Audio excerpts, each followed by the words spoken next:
किसान तो घर जाएगा नहीं और ना ही हम किसान की मकई खा सकते हैं। रामा चिड़िया, लेकिन वो कालू कौवा कैसे हर रोज किसान की मकई ले जाता है? वो कल भी मेरे सामने किसान की मकई खा रहा था। मैंने पूछा तो कहने लगा कि किसान के खेत से लाया हूँ। वो एक नंबर का चोर है, किसी न किसी तरह वो मकई चोरी करके ले जाता होगा। किसान खेत में काम कर रहा था और चिड़िया और तोता बिना मकई खाए ही जंगल वापस चले जाते हैं। अभी तोते और चिड़िया, बताओ क्या आज तुमने किसान के खेत से मकई खाई है? ना, हम तो सुबह से दोपहर तक पेड़ पर बैठे रहे, लेकिन वो किसान है कि घर गया ही नहीं और हम थक हार कर बिना मकई खाए ही जंगल लौट आए। मैं तो जा रहा हूँ, पेट भर मकई खाऊंगा भी और अपने साथ भी लेकर आऊंगा। कालू कौवा इंसानों की बस्ती की तरफ जाता है। कालू कौवा किसान के खेत में जाकर किसान से कहता है, किसान, तुम्हें तुम्हारी पत्नी घर बुला रही है, तुम्हारे घर में मेहमान आए हैं। अच्छा, तो मैं जल्दी से घर जाता हूँ। बहुत शुक्रिया जो तुमने मुझे बता दिया।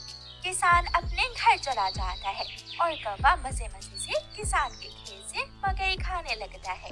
नहीं, मैंने तो आपको नहीं बुलाया। क्या मेहमान नहीं आए थे? तो फिर उस काले कौवे ने मुझसे झूठ क्यों बोला? कौवा झूठा है, मैंने तो उसे नहीं भेजा।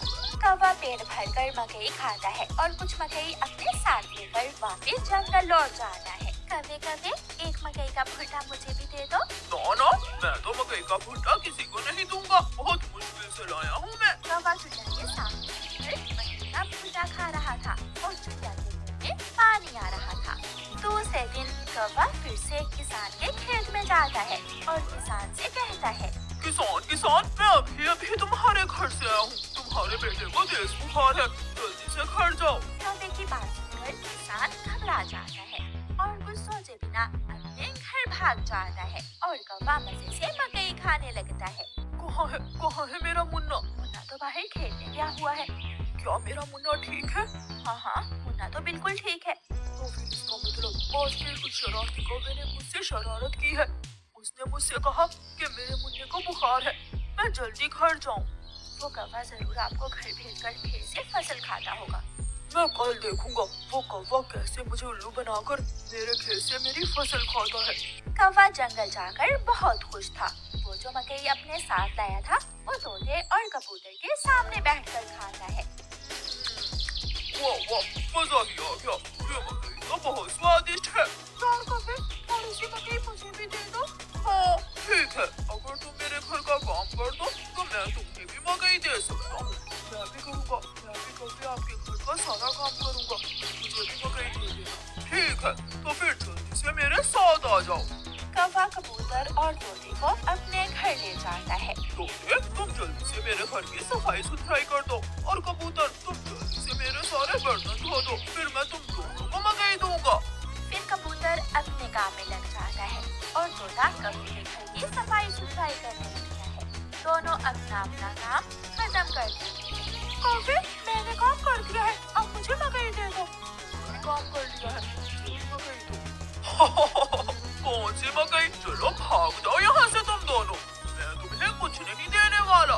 तुम धोखेबाज हो, तुमने धोखे से हमसे अपना काम करवाया और अब हमें भूखे ही भेज रहे हो।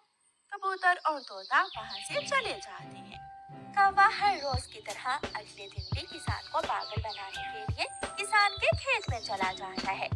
कौवा किसान के पास जाता है और किसान से कहता है, किसान, मैं अभी देख कर आया हूँ, तुम्हारी गाय जंगल की तरफ जा रही है, शायद उसकी रस्सी टूट गई होगी। मेरी गाय को तो शेर खा जाएगा। कौवे, मैं जल्दी से जाकर अपनी गाय को बचाता हूँ।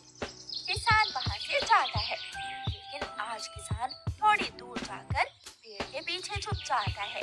कौवा किसान के खेत में जाकर मकई खाने लगता है। तो ये कौवे का बच्चा इसलिए मुझे हर रोज किसी न किसी तरह खेत से भेज देता है। जब तक मेरे पास बड़ा दिमाग है, मुझे किसान की फसल खाने से कोई नहीं रोक सकता। किसान के पास बंदूक थी। किसान बंदूक चलाता है और गोली सीधी जाकर कौवे की टांग पर लगती है। कौवा बहुत मुश्किल से वहाँ से भागता है और किसी न किसी तरह अपने जंगल वापस पहुँच जाता है। वो अपने घर के बाहर आकर गिर जाता है। हाय, मर गया।